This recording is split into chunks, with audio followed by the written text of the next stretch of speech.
Send me $3,000 for prom, my sister said. I replied, earn it yourself. A few minutes later, my parents texted, pay or get out of this family. That night, I pressed, cancel, cancel, cancel everything. By 8:30 the next morning. Hey Reddit, Dylan here. Figured I'd finally share a story that's been sitting with me for a while.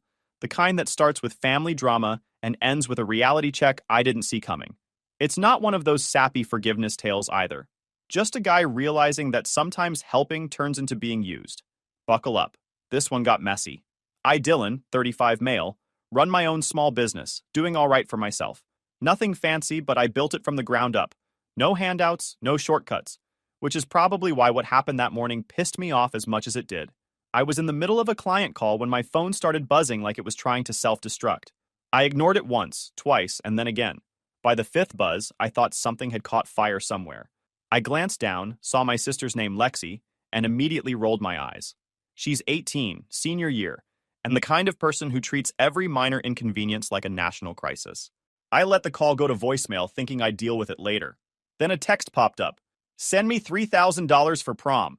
I actually laughed, out loud, during the meeting. My business partner looked at me like I was losing it. I thought maybe she added an extra zero by mistake or it was some stupid joke. So I texted back, you mean $300, right? Nope. She hit me with, no, $3,000. Dress, limo, nails, photos, spa for my skin, hair. I want it to be perfect. I just stared at my phone for a full 30 seconds. $3,000. For a high school dance? I could throw a decent weekend trip for that money and still have cash left for steak. I typed back, you've officially lost your mind. Get a job and earn it. Simple. Direct. End of conversation, right? Wrong. Within a few minutes, my phone lit up again. This time, it wasn't her. It was my mom. Your sister's worked so hard this year. Don't be selfish. Help her. Then my dad. Pay for her prom, Dylan. It's the right thing to do. The right thing to do. That phrase has been their favorite line since forever. It basically translates to, do what we say, no questions asked. I put the phone face down on the desk and stared at it like it had just insulted me. I'd helped my family plenty. More than I should have, honestly. Every time they said they were tight on bills or needed a little help, I wired money, no hesitation. But $3,000 for a prom? That wasn't help. That was entitlement with glitter on top. The rest of the day was a blur. I kept checking my phone between tasks, hoping someone would text back an apology or at least an ounce of common sense. Nothing. Just silence. Around noon, I got a voicemail from my sister. I didn't even need to hit play. I knew exactly how it'd sound. Whiny, guilt-trippy, dramatic. I still listened anyway, because I'm a glutton for punishment. Her voice blasted through the speaker. You're so selfish, Dylan. It's just prom. Why can't you help me for once? For once. I nearly dropped the phone. For once? I've been paying their bills for years. I'm the one who helped after Dad stopped working. I deleted the voicemail halfway through. By 3, I was too irritated to focus. I closed my laptop and sat there replaying the whole thing in my head. My sister's tone, my parents' texts, all of it screamed one thing. They expected me to say yes. Not hoped, not asked, expected. That's what got under my skin the most. Somewhere along the line, helping turned into obligation. They didn't see me as family anymore. They saw me as an open wallet with Wi-Fi. I tried calling my mom just to clear the air. She answered on the second ring, voice already laced with attitude. Are you done ignoring your sister? She snapped. I took a breath. Mom, I'm not paying $3,000 for a high school dance. That's ridiculous. You can afford it, she shot back. You own your own business. It's not like you're struggling. And that doesn't mean I'm financing a circus, I said. She's 18. She can get a part-time job. You don't talk to your family like that, she hissed. We're struggling, Dylan. You have no idea what we've been through. Struggling? I said, half laughing. Then why does she need a designer dress and a limo? Silence. Then she hung up. Not a single "we'll talk later." Just click. Then Dad followed up with, pay for your sister's prom or don't bother calling yourself part of this family. I just stared at the screen, stunned. That wasn't a request. That was a threat. The kind of thing you'd expect from some manipulative ex, not your own parents. I sat there trying to process the audacity of it. After everything I've done for them, all the bills, the so-called emergencies, the times I covered their mistakes, and they still had the guts to throw family in my face like it was some kind of weapon. 5 minutes later, Dad texted again. You're supposed to help. Don't make this harder than it has to be. That one sat in my head for hours. Don't make this harder. Like I was the problem. Like me saying no was some betrayal of the family code. I sat there staring at those messages, the word family bouncing around in my head like a bad echo. It didn't feel like love anymore. It felt like a transaction. For the first time, I started wondering if all my help over the years had just turned into their expectation. Looking back, I probably should have seen it coming. My family's been running on favoritism since my sister learned how to talk. She was the baby, the miracle child, born years after me. The surprise they treated like royalty. I was just the warm-up act. Everything I did was expected, but everything she did was special. That was the pattern. I worked hard. She got praised. I achieved things. She got celebrated. When I got my first full-time job, my parents said, "That's nice. Just don't forget to help us when we're older." When she got her first social media sponsorship for posting makeup videos, they said, "She's going places." It was always like that. Me grinding to prove I was capable. Her getting rewarded just for existing. And the older we got, the worse it got. When she turned 16, my parents surprised her with a used convertible. When I turned 16, I was mowing lawns to save for a secondhand laptop. My mom called it building character. Apparently, I was full of character by the time I hit adulthood. Then came Dad's stroke. I still remember the phone call. Mom's voice was trembling. He collapsed at work. They said it's mild, but he won't be able to go back full time. My gut twisted. No matter how messed up our dynamic was, he was still my dad. I drove straight to the hospital, stayed there for days, handling whatever needed handling. That's where things shifted. Guilt is a funny thing. It can make you do stupid stuff in the name of family. When Dad got discharged, their finances were a mess. Mom couldn't keep up with bills, the mortgage, medical costs. I stepped up. I opened a joint family account with me, listed as the primary holder after Dad's stroke. The bank let me add them as joint users, but since the account was technically tied to my SSN, any large external transfers needed my approval. I figured it was safer that way. I told them, "This is for necessities only. Bills, groceries, medication. That's it." For the first year, I kept an eye on everything. Every withdrawal was small and reasonable. $80 for groceries, $120 for electricity, $200 for Dad's checkups. I felt good about it, like I was doing the right thing. I wasn't rich, but my business was finally doing well, and I wanted to take care of them. That's what a decent son does, right? Then life got busy. My business took off. I started managing bigger clients, and I stopped checking the account as much. I trusted them. They'd shown they could handle it responsibly, so I eased off. Big mistake. Slowly, things started to feel off. My sister began posting pictures online. Expensive outfits, fancy brunches, weekend getaways with friends. I brushed it off at first. Maybe she had a job I didn't know about. Maybe my parents were giving her small allowances. But then Mom started calling more often, always with some vague story. "We had another unexpected expense, honey. Can you help us out this month?" "What expense?" I'd ask. "Oh, just bills." Always bills. Never any specifics. And Dad, he barely talked anymore. Every time I tried asking what was going on, he'd deflect. "Your mom's handling it," he'd say, voice flat. Or, "It's under control." I told myself not to overthink it. They'd been through enough. Dad couldn't work, Mom was probably stressed, and my sister was young. I kept sending money when they asked. Sometimes I'd ask how the account was doing, and Mom would say, "We're careful, don't worry." But I did worry. I just didn't act on it. Looking back, I think I didn't want to know the truth. I wanted to keep believing I was doing something good, that I was the responsible one, holding things together while they tried their best. The idea that they might actually be taking advantage of me was too ugly to process. But things kept stacking up. The calls for money came more frequently. The explanations got vaguer. My sister's lifestyle somehow got flashier, even though she didn't have a job. The math didn't add up, but I ignored it. When you grow up being the problem solver, you start confusing being used with being needed. It's embarrassing to admit it now, but I think part of me liked being the dependable one, the one who could fix things, the one they turned to. It made me feel like I finally mattered in a family that never really saw me unless they wanted something. And yeah, maybe that's why I didn't notice sooner. Because deep down, I didn't want to believe they were taking advantage of me. I wanted to believe they were just struggling, that helping them was the right thing. Turns out, it was just the convenient thing for them.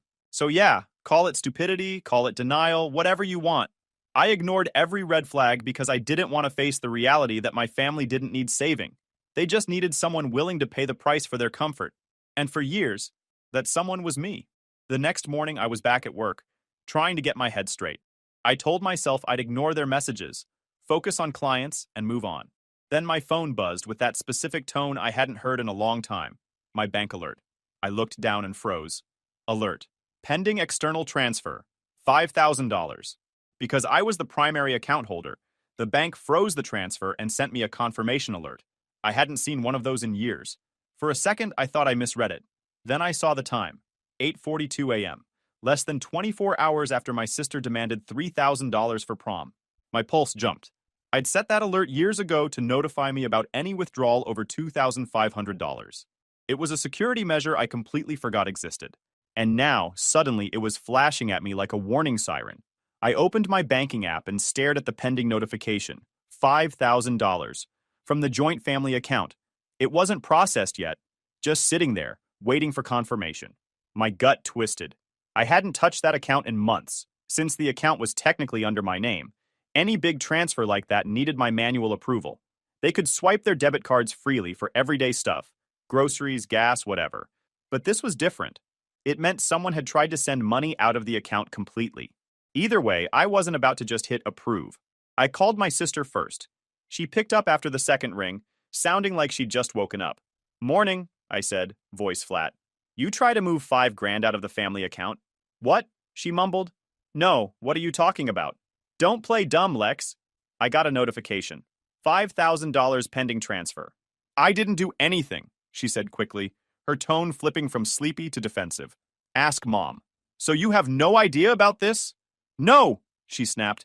And stop accusing me of stuff. You're being paranoid. Yeah, I said.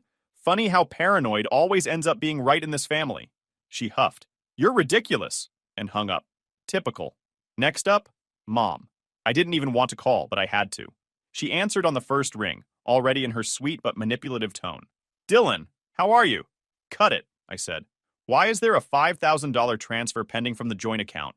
There was a pause. Then she said, Oh, that. Don't worry, it's just something we needed to cover. You can go ahead and approve it. Cover what exactly? I asked. You know, bills, repairs, things like that. Bills don't cost $5,000, Mom. She sighed loudly, like I was the one being unreasonable. Your father's been stressed. Your sister has prom coming up. We're just trying to make things easier. I laughed, but there wasn't a trace of humor in it. So easier means draining the account without asking? Don't be dramatic, she snapped. You act like we're stealing from you. You're not stealing, I said. Watch your mouth, she said coldly. We're family. You wouldn't even have that business if we hadn't supported you. Supported me? I repeated. You mean the moral support of constant guilt tripping? Dylan, you need to calm down. Approve the transfer and stop making everything a fight. I'm not approving anything until you tell me what it's for. Another pause. Then she said, quieter this time. You'll understand when you see the photos. What photos? Your sister's prom. And that was it. She hung up. I sat there staring at my phone like it had insulted my intelligence. Photos. She wanted me to approve a $5,000 transfer for prom pictures. I refused it immediately. I didn't even bother calling my dad. He'd just echo her nonsense.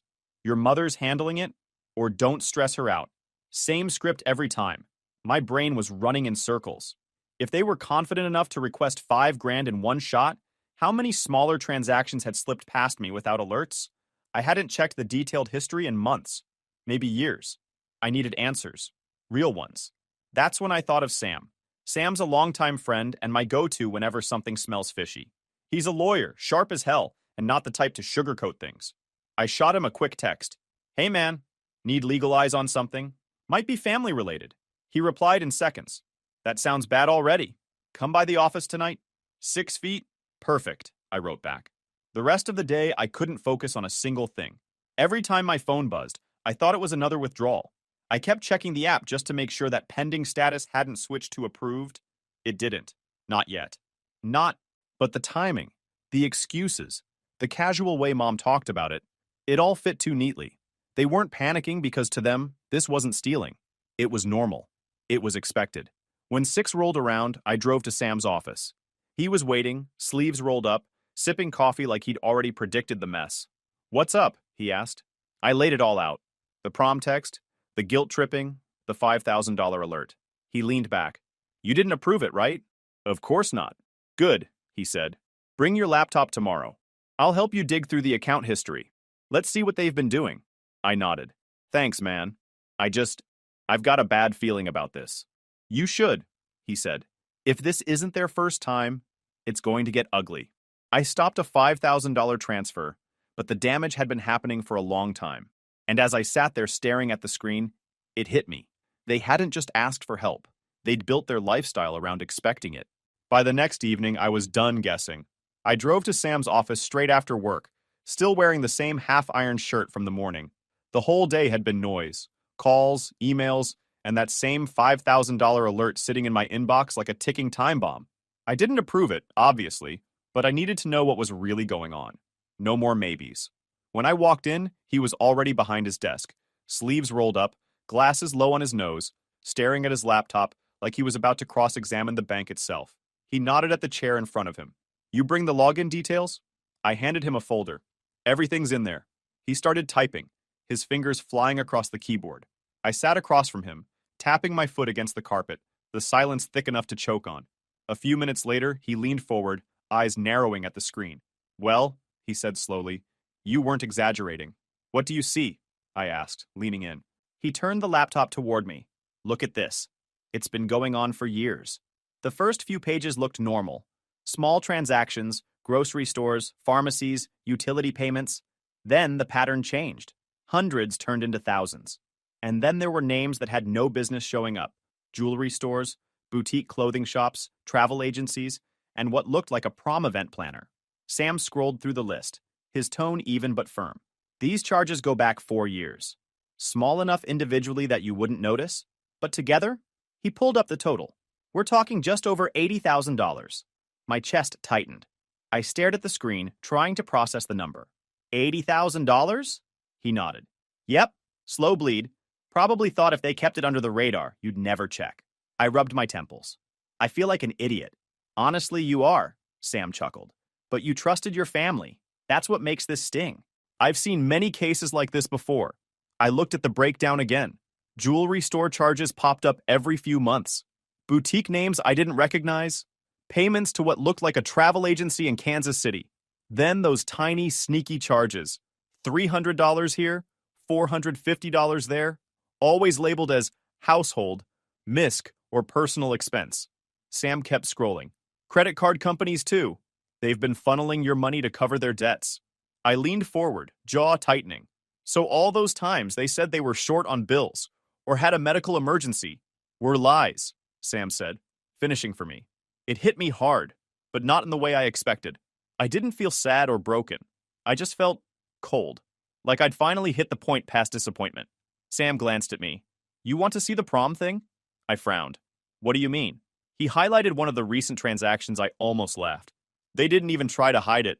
They didn't think they had to, Sam said. They probably assumed you'd never check again. He wasn't wrong. They'd trained me to look the other way, to believe that family helps family meant shut up and pay. I slumped back in the chair, staring at the glowing screen. Over 80 grand, I repeated quietly. That's how much I've basically donated to them. Sam nodded and started printing the records. Each page slid out of the printer with a sharp click, proof of 4 years of manipulation. He handed me a thick stack. I'd keep these safe. You'll need them if things get messy. Messy? I asked. People like that don't just admit they're wrong, he said. They double down. He wasn't wrong about that either. I flipped through the pages, skimming the transactions, the dates, the stores. Every line felt like a slap, a reminder of how blind I'd been. Moms, we had another rough month. Dads, we're struggling to keep up. My sisters, I deserve this. Every word replayed in my head, but now they sounded different. Less like pleas, more like rehearsed lines. All those emergencies?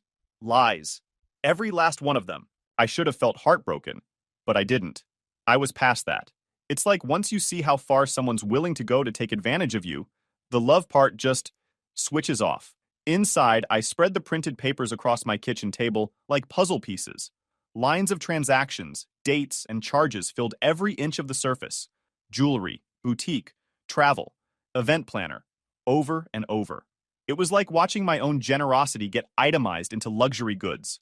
I pulled out my phone and scrolled back through old text messages from my mom. We're short this month. Can you help with groceries? The car needs repairs.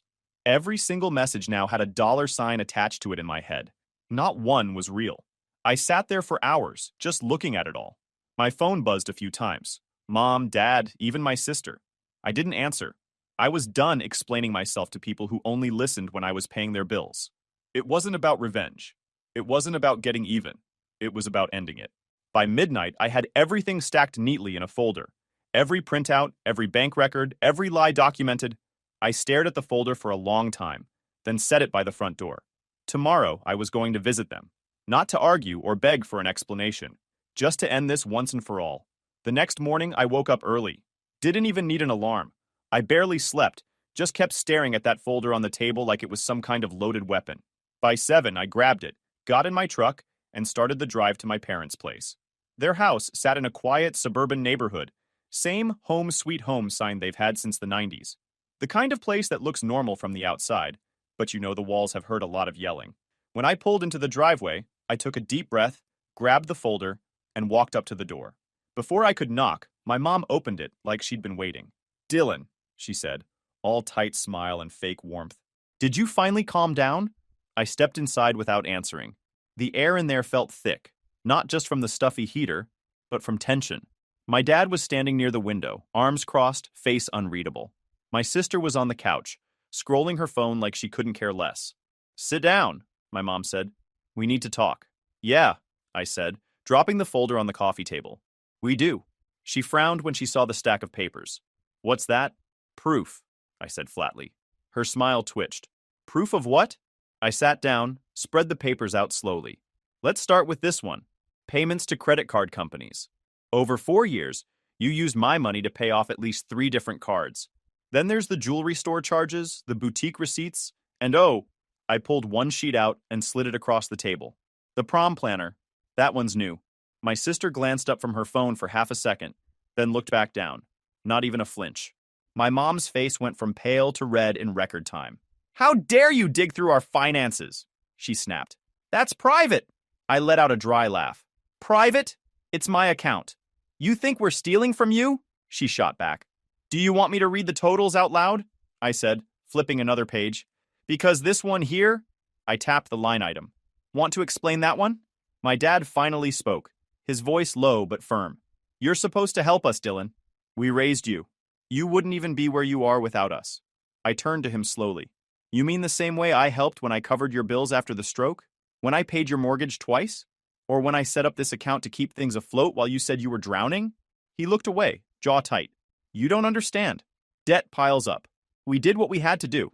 "Yeah," I said. "You did it with my money." My mom slammed her hand on the table. "You're ungrateful. After everything we've done for you," I cut her off. "Everything you've done for me? You mean the lectures, the guilt trips, and the lies? Every time I sent money, you told me it was for groceries or medical bills. Turns out it was to keep your luxury spending alive." She pointed a shaking finger at me. "We did it for your sister. She deserves a better start than we gave you." I stared at her, genuinely speechless for a second. "A better start? You've already given her everything she's ever wanted. Meanwhile, I had to fight for every inch I got.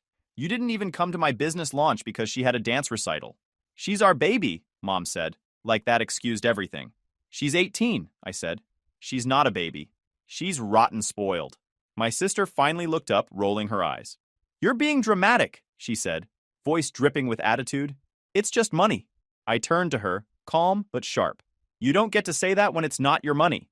She sank back into the couch, muttering something under her breath. I didn't even care what it was. Mom leaned forward, her voice low and trembling. "You think you can just walk in here and judge us?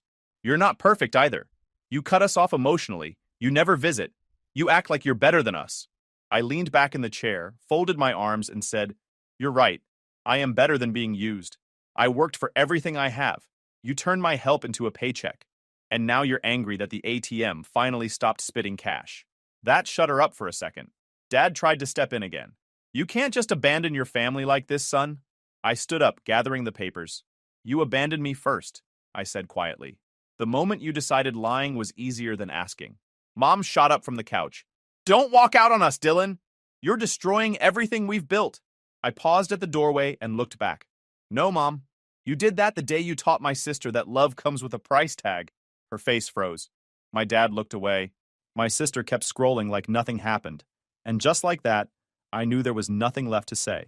I walked out the door while they yelled behind me, words like selfish, heartless, and ungrateful echoing through the hallway. None of it stuck. For once, it didn't even hurt. For the first time in years, I felt free. That feeling stuck with me the whole drive home. The yelling, the guilt trips, all of it just faded behind me like static. I didn't feel like a bad son or some heartless jerk. I felt like a guy who'd finally stopped drowning. By the time I got back to my place, I already knew what I needed to do next. The joint account had to go. I logged into the bank and pulled up the same account I'd opened years ago to help them. Because I was the primary holder, closing it was easy. The bank just revoked their access, froze their cards, and wired the remaining balance back to me. Took about 10 minutes to erase 4 years of being their personal ATM. When it was done, I drafted one final text. No long explanation, no speeches, no emotional closure. Just this. Accounts closed. Don't contact me again. I hit send and set the phone down. Didn't even take a full minute for it to start buzzing. First my mom, then my dad, then my sister. The screen lit up like a Christmas tree. Mom's messages came in waves. Dylan, what have you done? You're being cruel.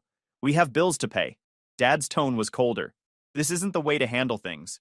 You're tearing the family apart. Don't do something you'll regret. Then came my sister, of course. Wow, you're seriously pathetic. You ruined everything for me. I hope you're happy, loser. I watched the messages flood in, one after another. Then I did what I should have done years ago. I blocked them. All of them. Texts, calls, emails, gone. The silence that followed felt almost unreal. For weeks, my phone didn't buzz. No emergencies, no guilt trips, no we're struggling. For the first time in my adult life, I could actually breathe without feeling like I owed someone an apology for being successful. I poured myself into my work. My business grew, clients kept coming in, and my days were quieter. Not peaceful right away, just quiet in that weird way when your brain's still waiting for chaos that never comes. Every once in a while, I'd wonder what they were doing. Not because I missed them, I didn't, but because curiosity's a hard habit to kill. I never reached out, though. I'd made my line clear. About 3 months later, I got my answer anyway. It came from my cousin, Tyler, one of the few relatives who still had a functioning moral compass. He called one afternoon while I was on lunch break. Hey man, he said carefully. You hear what's going on with your folks? I frowned. No. Why? They, lost the house. I stopped mid-bite. What do you mean lost it? Foreclosure. Apparently they couldn't keep up with payments. Moved into some small apartment near downtown. I leaned back in my chair. You're kidding, he sighed. Wish I was. They filed for bankruptcy last month. I didn't say anything for a moment. Not because I was shocked, more like because I wasn't. Deep down, I'd seen it coming the whole time. You can only fake stability for so long before reality catches up. Tyler kept talking. Your sister's working now, though. Retail job at one of those clothing chains. First time she's ever had a job, I think. That one actually made me smirk. Guess the prom fund finally ran dry. He let out a short laugh. Yeah, man. Life hit him hard. We talked a few more minutes, mostly small stuff, then hung up. I just sat there for a while after, staring out the window. The sky looked clearer that day. Maybe it was just in my head, but everything felt lighter. They'd burned through all the money. Lost the house they bragged about for years. And the same sister who called me selfish was now folding clothes for minimum wage. I didn't feel joy about it. No part of me was sitting there celebrating their downfall. What I felt was closer to clarity, like the universe finally adjusted its balance sheet. For years, I carried them, convinced myself I was being a good son, that helping them was what family meant. But now, with the noise gone, I realized something simple and ugly. They never wanted me to stand beside them. They just wanted me to hold them up. And the moment I stopped, they collapsed. That's not family.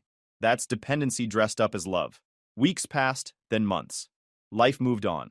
I started sleeping better, ate better, even found myself laughing more. My business hit new highs because I wasn't constantly bleeding money or energy trying to save people who didn't want saving. Never again. Somewhere in that silence, I realized something I wish I'd understood years ago. Family doesn't mean lifelong debt. It's supposed to be built on love, not obligation. On respect, not manipulation. The moment money became the glue, it stopped being family. So yeah, I lost them. But I gained something better. Myself. Months passed since I walked out of that house. And honestly, I didn't realize how much tension I'd been carrying until it was gone. No late-night guilt calls. No, We're short on bills texts. No fake emergencies. Just silence. The kind that doesn't feel lonely, just peaceful. Every so often, my cousin Tyler would check in with updates. I didn't ask, but he'd tell me anyway, like he was trying to keep me in the loop without dragging me back into it. Then one afternoon, about 8 months after I went no contact, I heard a knock at the door. I almost didn't open it, but curiosity won. When I looked through the peephole, my stomach dropped a little. There they were, my mom and my sister, standing side by side like they'd practiced the pose. My mom was holding a small bag, like she'd brought something, probably an emotional prop. My sister had her arms crossed, wearing sunglasses even though it was cloudy out. I opened the door halfway. "What do you want?" Mom's smile was tight, rehearsed. "Can we come in? We just want to talk." "Talking's not usually what you come here for," I said. She sighed, her voice soft. "Please, Dylan. We've made mistakes. We just want to fix things." I looked at both of them, trying to read their faces. My sister couldn't even make eye contact. She was scanning my porch like she'd rather be anywhere else. Against my better judgment, I stepped aside and let them in. Mom immediately launched into it. "We've been through a lot since you left," she said, sitting down. "Your father's been sick again. We lost the house. Things have been hard." "I heard," I said flatly. She nodded quickly, like she was hoping sympathy might crack me open. "We've realized how wrong we were. You were only trying to help, and we took advantage of that. We're truly sorry." My sister finally spoke up, her tone robotic. "Yeah, we shouldn't have said those things to you." It almost sounded believable. Almost. Then my mom pulled an envelope from her bag and slid it across the table. "We're trying to get back on our feet, but the debts, well, they're piling up again. The bank's being impossible. We just need a little help this one last time." There it was, the real reason for the visit. I leaned back and stared at them both. "You know, I was actually waiting to see how long it'd take before you asked for money again." Mom's face went pale. "That's not fair." "It's completely fair," I said. "You've been playing the same game for years. You cry, apologize, and then hold out your hand." Her voice trembled. "You don't understand what we're going through." "Oh, I understand perfectly," I said, standing up. "You're still trying to make your problems my responsibility?" My sister's mask cracked then. She dropped the fake calm and sneered. "You're pathetic. You sit here acting all high and mighty because you have money, but you're just a selfish jerk who abandoned his family." I turned to her, calm as ever. "You're folding jeans at a store because you never learned the value of work. Don't talk to me about responsibility."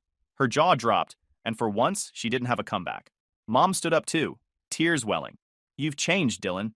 You used to care about us." "I cared," I said, "until I realized caring was just another way for you to control me." They both stared at me, waiting for me to cave. I didn't. I pointed toward the door. "We're done here." My sister muttered something under her breath as she stormed out. Mom lingered for a second, maybe hoping I'd stop her, maybe realizing I wouldn't. Then she left too, pulling the door closed behind her. The silence that followed was heavy, but it wasn't painful. It was relief, pure and simple.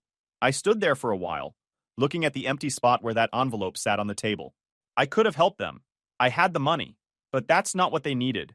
What they needed was to finally live in the world they built, without my safety net. That night, I sat outside on my porch, watching the sun go down. The air was cool, quiet. My phone stayed silent, and I hoped it would stay that way. I thought about how everyone says family's everything, but no one talks about how sometimes family's the thing that drains you dry. Boundaries don't make you cruel. They make you sane. And yeah, they still probably tell people I'm cold, selfish, heartless. But I sleep fine, because at the end of the day, they called me selfish for protecting my money. But I'm not the one who stole from family. YouTube just dropped this new hype feature. If you're hooked on this story, smash that hype button. It tells YouTube this video deserves to blow up, and it keeps even crazier stories coming your way.